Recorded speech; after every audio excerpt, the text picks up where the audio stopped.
Leningrado, 1943. Un batallón alemán espera en la nieve. Son 41 máquinas contra una marea de acero. A través de la mira telescópica, el artillero ve el horizonte llenarse de humo negro. T-34 y KV-1 avanzan en líneas interminables. Dentro de la casamata, el espacio es claustrofóbico. Huele a aceite y sudor frío. El cargador empuja el proyectil. El cierre del cañón L-48 golpea el metal con un chasquido seco. Disparo. ¿Cómo logró una fuerza minúscula detener esta avalancha blindada? La respuesta no está en la superioridad técnica, sino en la necesidad absoluta. Al inicio de la Operación Barbarroja, la Wehrmacht sufrió un shock traumático. Sus proyectiles rebotaban contra el blindaje inclinado de los tanques soviéticos. El pánico se extendió entre la infantería. Necesitaban un asesino de tanques, no un apoyo de artillería. El Stug cambió su cañón corto por el largo y letal L-48. Dejó de disparar explosivos para perforar acero. El resultado de aquel día en Leningrado desafía la lógica militar.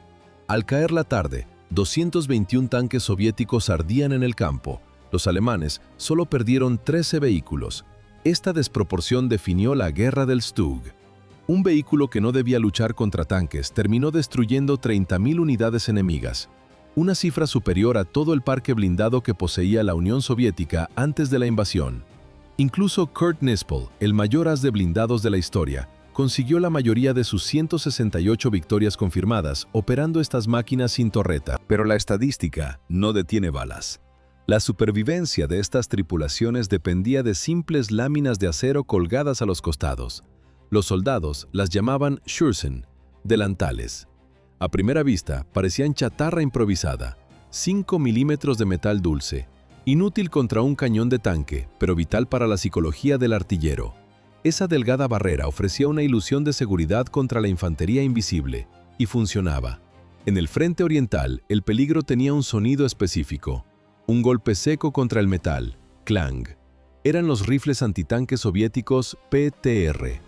El proyectil perforaba la pantalla con facilidad, pero al cruzar el aire vacío entre el faldón y el casco, la física intervenía. La bala perdía estabilidad, comenzaba a dar volteretas en el aire. Cuando golpeaba el blindaje principal, llegaba de lado o sin fuerza, rebotaba. Lo que nació en Rusia salvó vidas en todas partes, desde el polvo del norte de África hasta los Bocage de Europa Occidental. Allí la amenaza cambió de nombre. Bazookas americanos, Piat británicos. Las cargas huecas detonaban contra el faldón, lejos de la carne de la tripulación. El Stug era bajo, feo, carecía de la elegancia depredadora del Panther o la brutalidad del Tiger. Hizo el trabajo sucio, destruyendo más blindados que cualquier otro vehículo alemán. Sostuvo el frente cuando todo se desmoronaba, pero nunca salió en los carteles de propaganda. La historia prefirió olvidar sus nombres. Pero la supervivencia no dependía solo de las pantallas de acero, sino de los libros de contabilidad del Reich. ¿Por qué el alto mando apostó por un diseño mutilado sin torre giratoria? La respuesta no es táctica, es económica. Un perfil más bajo que un hombre de pie contra una potencia de fuego capaz de arrancar torretas. La guerra es una matemática cruel. Visualiza el coste en el suelo de la fábrica. A un lado, una montaña de dinero, 300.000 marcos imperiales necesarios para construir un solo Tigre. Al otro, una pila modesta, 82.500 marcos, el precio exacto de 3 automóviles de lujo Mercedes de la época. Eso costaba un Stug. Alemania ya no podía pagar calidad artesanal, necesitaba volumen, era el verdadero vehículo del pueblo con orugas. Los ingenieros tomaron el chasis probado del Panzer III, eliminaron la torre compleja, ahorraron acero y horas de trabajo. En su lugar, montaron una casamata fija con el cañón largo de 75 milímetros. Su silueta desaparecía en la hierba alta de la estepa rusa. El enemigo escuchaba el disparo antes de ver la máquina.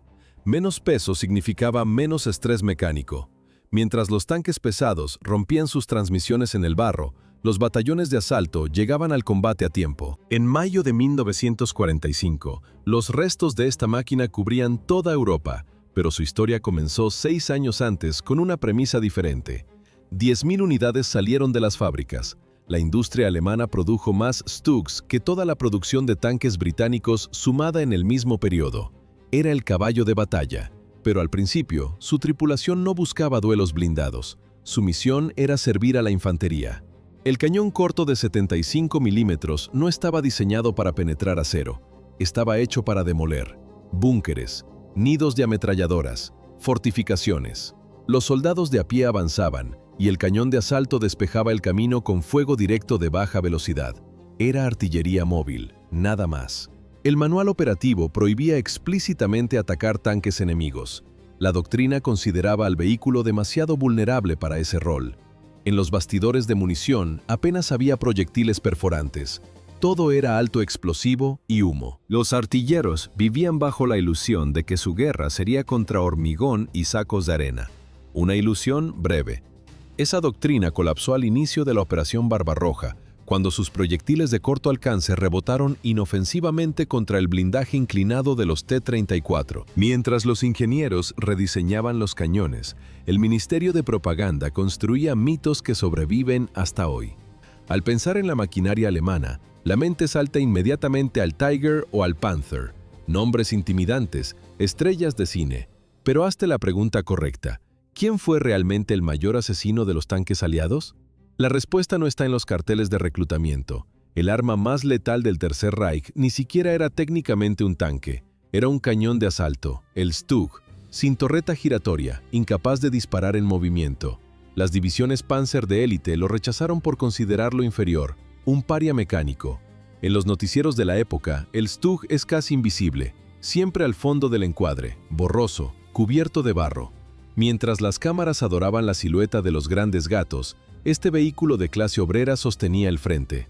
La historia ignoró su existencia. Sin embargo, las cifras destruyen la narrativa aristocrática. Ese supuesto error de diseño eliminó más blindados enemigos que cualquier otro vehículo en toda la guerra. El legendario Tiger no fue el salvador de la patria, sino un capricho de ingeniería, una joya aristocrática demasiado compleja para la guerra total. Las cifras exponen el delirio.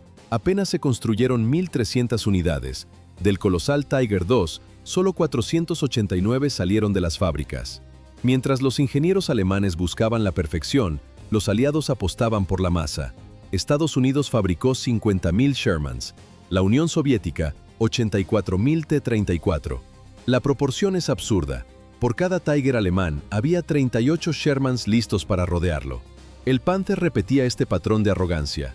Sobre el papel era superior a todo. En la realidad, una pesadilla logística. Los primeros modelos se averiaban solos, motores quemados, transmisiones rotas. Eran pasivos, no activos. Solo el modelo G de 1944 funcionó realmente. Pero 6.000 Panthers no podían detener el colapso. La calidad técnica pierde el sentido ante una desventaja numérica de 14-1. La aritmética de la guerra no perdona. Ante una desventaja de 14-1, incluso las máquinas más fiables se convierten en chatarra humeante.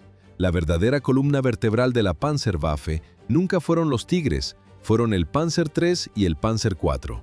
Caballos de batalla, herramientas prácticas para una guerra sucia.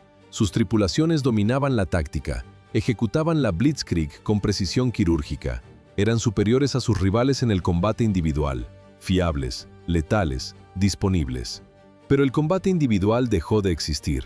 El horizonte se llenó de interminables escalones de trenes cargados con Shermans frescos. Detroit y los Urales escupían acero más rápido de lo que el Ruhr podía procesarlo.